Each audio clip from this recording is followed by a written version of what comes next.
Howdy folks, this is Dr. Z returning for day 13 of VEDA2014.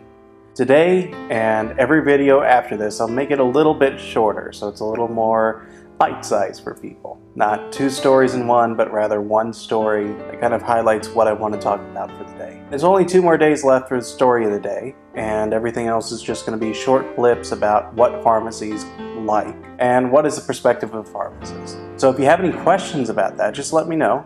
In the comments below, on Twitter, any way you can reach me. I mean, not the creepy ways, but you know what I mean. Today, I want to talk about what it means to really help someone and how a pharmacist can step in and really help them out. One time, whenever I was a student, I was on my hospital rotation. There was a time when there was a patient who really didn't want to care, pretty much. One of the responsibilities of a student was to help those who were in the rehab ward, which is a place that's not exactly being treated upon, but they're not being sent out and discharged. It was a place where they could get physical therapy, learn about their medications, and kind of prep themselves before they go off into the community. One of the aspects was to learn about their pharmacy medications.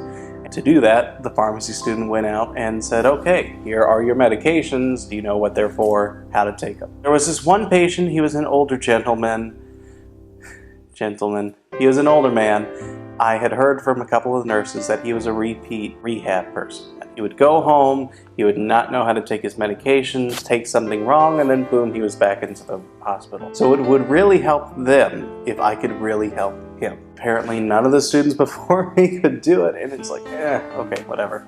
Yeah, that's fine. I'll do what I can. Basically what they do is they have a team of people, physical therapists, they have the nurse, and then they have me go into each of the rooms and talk with each of these people about their discharge. After the physical therapist, when she gave her prescription of 40 leg lifts a day, it was my turn, and I was able to go up to the patient and say, hi, how are you? I'm fine, I don't want to talk to you. Okay, well, I just want to kind of give my spiel, just talk about your medications. Do you know what the lisinopril is for? No, I don't. Well, it's for your blood pressure. Do you know what it looks like? Do you know how often you're supposed to take it? I don't care, Just give me the medications and I'll do fine with it. So you're saying you don't even know what they look like? No. And you don't know what they are for? No. And at that point I was kind of reading it off to him. I gave him a paper that had all his medications and things. It's like, would it be better if I put a picture next to these things and said what they were for, or make it a little more understanding for you? Why? I mean, you could try, why not, It's not going to hurt. And I said, okay, I'll go ahead and do that. So then I went back down to the pharmacy, went on the computer, got on Excel, and I got all these images of all these different drugs that he was taking. Put them in a line, and then next to them put the name, put what they were for in patient's terms, and then how often he was supposed to take it. Put it in really big font for him to read, so that way there wasn't any reading issues whatsoever. I rushed back up and I said, sir, I'm back.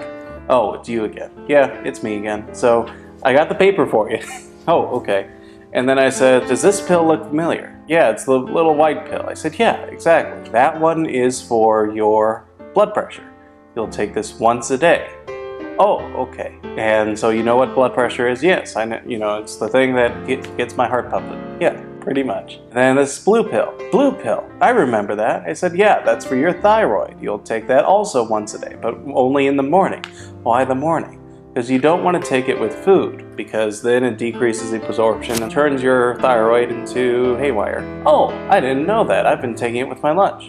Now you know, and knowing's half the battle. Kind of went step by step, spent about 10 minutes with him, A couple weeks later, he was discharged, and from what I had heard from the nurses, he's usually readmitted within a week. That next week he wasn't there, the next week he wasn't there, and by the time I was gone, I didn't hear anything of him. And then later on I contacted back to the hospital and I said, hey, have you heard anything from this one patient? I heard he was a constant readmitter, and he's like, no, he hasn't been back. Did he pass or anything? No. He's still living, he just hasn't been back. Somehow he's taking his medications right, and he's, paying attention. It's like, that's really good. I think it was really more the team this time, because they were recognizing that he was coming back more often than he should be. We were all putting a focused effort on him to make sure that he could be able to live independently. And that was great. That was one great aspect of that rotation. So what did I learn about helping people? It takes an effort, but at the same time, it takes some buy-in from the patient. You have to have that both sides meeting in the middle in order for something to happen. They have to be able to recognize there's a problem and that they are able to fix it. Not just me, not just the doctor, but they are able to fix it. And with the knowledge that I'm able to give, they are able to use that knowledge to then help themselves. That's one thing I want everyone to take away, that it takes just as much work on their end as it does yours in order for them to really be able to live a better life. Hopefully these shorter status videos are a little better consumption for you guys. Like and share my videos, subscribe to my channel. Otherwise, this is Dr. Z signing out for another day of VEDA. Hope you have a great night.